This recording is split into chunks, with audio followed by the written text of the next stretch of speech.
नमस्कार, times of Swaraj में आप सबों का स्वागत है। मैं हूं संतोष सिंह। देखिए, 2025 करीब आ रहा है और कैसे बिहार की सियासत बदल रही है। दिल्ली कोर्ट में आज जिस तरीके से सुनवाई हुई है और जो कोर्ट का तल्ख टिप्पणी है, संकेत साफ है, पूरे परिवार के जेल जाने का वक्त आ गया है। और स्वाभाविक तौर पर हमें लगता है कि घूस भी लोग खाता में लेता है क्या। गजब हाल है। मतलब एकदम अहीर है तो है, ये है जादव है तो है, ये घूसखोरियों में हम छोड़े उसी तरीके का इस्तेमाल नहीं रहे। पानी मिला देगा जादव कहेगा की करिए गेलिए कल पर धोले तो आ कुछ मिल गए तो मिल गए। पानी नुकसान थोड़े करे। वही वाला बात कि पानी नुकसान थोड़ी करता है। उस दूध में हम पानी नहीं मिला देते, उससे कोई नुकसान है? बढ़िया है ना, पानी आप लोग नहीं पीते हैं, पानी पी लीजिए। इस तरीके से नौकरी देना और नौकरी के बदले में जमीन लिखाना, कोई एविडेंस इसमें ऐसा है कि जो गवाही की भी जरूरत है? सब 2009 से लेके 4 से लेके 9 तक रेल मंत्री रहते हुए लालू जी सबको नौकरी दिया, वो भी 4th ग्रेड का नौकरी है। और 4th ग्रेड का नौकरी दिए जादव सबको, तो उससे जमीनों ले लिए। वाह रे वाह। तो सवाल है कि गरीब जादव का जमीन लीजिएगा तो कहीं न कहीं तो फंसबे करिएगा। रामविलास जी भी बहुत लोगों को नौकरी दिए, बहुत तरह का काम किए, होशियारी किए नहीं। पासवान तो आपसे ज्यादा होशियार निकल गए।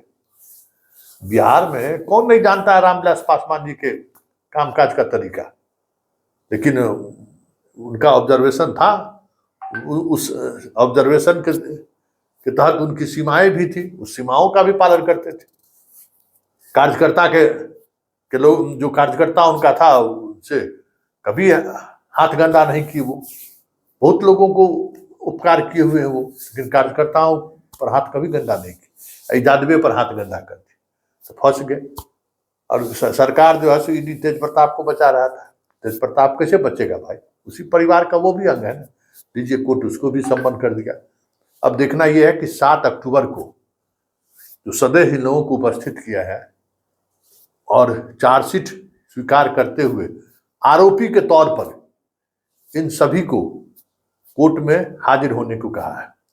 अब देखना यह है कि इस मामले में, हालांकि ये लोग पहले से जमानत लिए हुए हैं, लेकिन कोर्ट ने जिस तरीके से टिप्पणी की है और जिस अंदाज में कोर्ट ने ईडी को कहा है कि भाई ये तो साफ साफ दिख रहा है कि इन लोगों ने जमीन लिया है और बदले में नौकरी दिया है, और बड़े पैमाने पर जमीन इन लोगों ने लिया है। क्योंकि कोई अभी कोई मौखिक गवाही थोड़ी होना है, वो तो एकदम पूरा बना दिया। जितने रेलवे में जितने लोगों को बहाली हुआ, सबको सीबीआई और ईडी ने सरकारी गवाह बना लिया, सबसे बयान ले लिया, सबको कोर्ट में बयान करवा देगा कि हाँ उसके बदले में हमको नौकरी इन्होंने दी है। तो भाई नौकरी दी है तो आप जाइए कहीं, कुछ उसके बदले में आप जमीन लिए हैं तो बताइए। 4th ग्रेड के बहाली में जमीन लेके पूरा परिवार को लालू जी फंसा दिए। पूरा परिवार गया, तो एक भी बेटी हमको लगता है कोई बेटी भी नहीं बचेगी। जिस तरीके से जमीन लिए तो लिए, सब बाल बच्चा में बांट भी दिए। जिससे लगता है कि रैयती कुछ जमीन मिला था इनको, तो स्वाभाविक तौर पर उस रैयत जमीन पर परिवार वालों का भी हक होगा। उसी हक को देखते हुए इन्होंने सभी बाल बच्चा को जमीन दे दिया। अब एक भी हमको नहीं लगता है कि कोई बाल बच्चा इनका बचा है इस केस में। अब देखना यह है कि 7 अक्टूबर को होता क्या है, क्योंकि 7 अक्टूबर को जो कुछ भी होगा वो तय करेगा इस प्रदेश की राजनीति को भी, कि इस प्रदेश की राजनीति किस दिशा में जाएगी। क्योंकि ये जो ऑपरेशन है ना, ये ऑपरेशन लालू परिवार पर बहुत भारी पड़ने वाला है। क्योंकि इसमें चंद महीने की सुनवाई में सजा निश्चित है। कोई एविडेंस की जरूरत नहीं है इस तरीके से, न गवाही गुजारने की जरूरत है ज्यादा। सब कुछ डॉक्यूमेंट्री प्रूफ है ना, डॉक्यूमेंट सामने है कि आपने जमीन लिया, और आपने जो इससे जमीन लिया उसको नौकरी मिला हुआ है रेलवे में, और जिसको नौकरी मिला वो कहने को तैयार है कि हाँ हमने इसके लिए जमीन इनको दिया है। तो फिर बचा क्या है?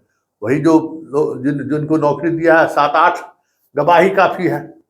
एक दिन में सीबीआई और ईडी कराने को तैयारी है। मतलब 2025 के चुनाव से पहले, विधानसभा चुनाव से पहले पूरा लालू परिवार आपको बेऊर जेल में दिखे या बेऊर जेल के बदला उनको तिहाड़ जेल में दिखे तो कोई बड़ी बात नहीं होगी।